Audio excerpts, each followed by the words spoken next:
There is a kind of tiredness that sleep doesn't fix.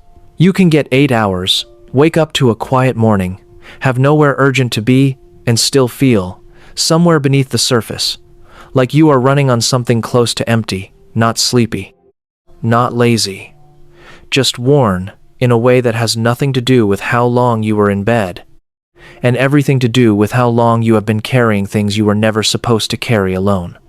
Most people know what physical tiredness feels like. It lives in the body. It responds to rest. You lie down, the weight lifts, and you return. Emotional exhaustion is different. It lives in the layer below thought, below sensation, in the place where your capacity to feel, to manage, to remain present and engaged and responsive slowly runs out. And because it doesn't look like anything from the outside, because you can continue going through the motions while it deepens, most people don't catch it until they are well past the point where rest alone can help. These are 7 signs that what you're experiencing is emotional exhaustion, not ordinary tiredness, and why the difference matters more than most people realize. The first sign is that small things are landing with a weight that makes no sense to you. A delayed message, a minor inconvenience at work, a tone of voice that wouldn't have registered on a different day. And instead of processing it proportionately and moving on, something in you rises to meet it with a reaction that feels almost outside your control.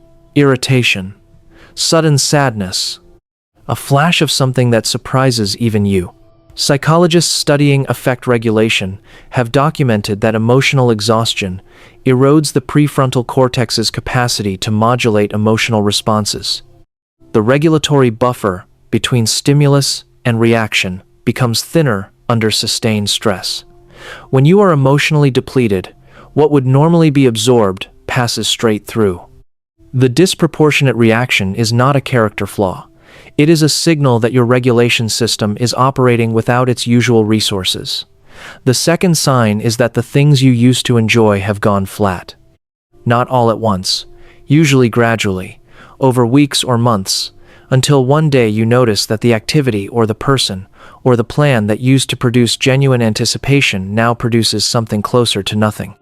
Psychologists call this emotional blunting or anhedonia, the reduced capacity to experience pleasure or engagement, and it is one of the clearest markers of a system that has been running on overdrive for too long. The mind, exhausted by the relentless demand of managing its own and others' emotional states, begins to conserve. It narrows the aperture, and what gets through is reduced. What produced joy before now lands somewhere that feels muted and distant. You are not becoming a different person. You are running low. And the things that require emotional bandwidth to access feel far away because the bandwidth is temporarily depleted. The third sign is that you have stopped being able to assess how you actually feel about things. Someone asks how you're doing, and your honest answer is a kind of blankness, not fine exactly, but also not anything specific enough to name. You know something is off, but you can't locate it. This emotional numbness is not the same as peace. It is a form of protection, the nervous system closing down access to emotional content that would require processing capacity it no longer has available.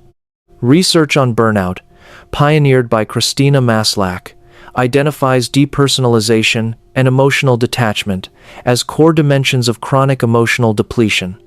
The self goes somewhere quieter because the noise of full engagement has become more than the system can hold. The fourth sign is that you are exhausted by other people's emotions, not because you don't care, but because you have been absorbing them for so long without adequate discharge that your own emotional container is full.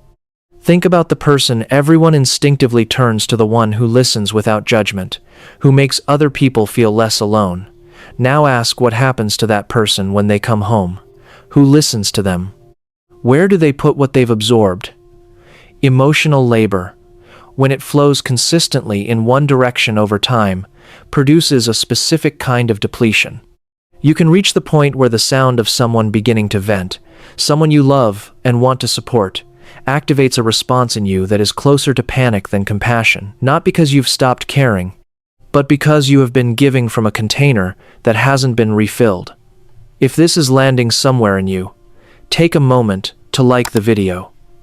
It helps more people find conversations like this one. And if understanding the deeper mechanisms behind emotional depletion is something you want more of, subscribing makes that possible. The fifth sign is difficulty making decisions, even small ones. What to eat, how to respond to a message, whether to go or stay. Decisions that would have taken seconds on a different day now sit in the mind, unresolved, producing a low-level sense of dread that is entirely out of proportion to the stakes involved. The research of Baumeister and colleagues on ego depletion shows that the same self-regulatory resource used for emotional management is also used for decision-making.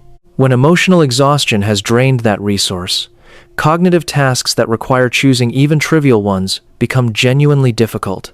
The decision fatigue of someone emotionally exhausted is not weakness or indecision. It is the logical consequence of a depleted system trying to perform too many functions on insufficient remaining capacity. The sixth sign is the presence of a specific, low-grade cynicism, a quiet voice that has started whispering that things won't change, that effort won't produce results, that the investment isn't worth making. This is different from healthy skepticism or realistic assessment. It is the emotional exhaustion beginning to construct a worldview to justify its own existence. If you already believe nothing will improve, you don't have to try. And if you don't have to try, you don't have to spend the resources you no longer have. The cynicism is a conservation strategy. It is the exhausted mind trying to reduce future demand by narrowing the space of what seems possible. Recognizing it as exhaustion rather than truth is what prevents it from calcifying into something more permanent. The seventh sign is the one most people notice last, because it is the most uncomfortable to admit. You have started going through the motions. You are showing up to work, to relationships, to obligations, but the quality of your presence has changed. You are there in the way someone is there when part of them has quietly stepped back from investment in the outcome. It is not checked out exactly, it is the performance of engagement without the experience of it. Psychologists studying occupational burnout observe this as depersonalization, the gap that opens between the self and the actions the self is performing, when the emotional resource required to be fully present is no longer available. You can look from the outside like you are fine, and inside, you know that something essential has gone very quiet. Here is the paradox that contains all 7 of these signs. The people most likely to reach this state are the ones least likely to be believed when they report it. They are the capable ones, the reliable ones, the ones who have always managed. And precisely because they have always managed, they are given more to manage. And precisely because they are given more to manage, they arrive at emotional exhaustion sooner and more often, and receive less permission to acknowledge it because the image they project doesn't match what depletion is supposed to look like. Emotional exhaustion is not a breakdown. It is an overload. It is what happens when a person who cares deeply, who functions at a high level, who shows up reliably, has been doing all of that without adequate replenishment for long enough, that the system begins to quietly fail at the margins. Disproportionate irritation, the flat effect, the decision paralysis, the muted joy. These are not signs of weakness. They are signs of an extraordinarily capable person running past their limits without adequate rest. The response is not to push through. The response is to take the signal seriously before the signal becomes a collapse. To treat emotional recovery not as indulgence but as maintenance. To understand that a mind that gives as much as yours does requires input, proportional to its output, that filling cannot be indefinitely deferred, in favor of emptying. You have been carrying a great deal, more, probably, than anyone has fully seen, and the fact that you kept going is not proof that it was fine.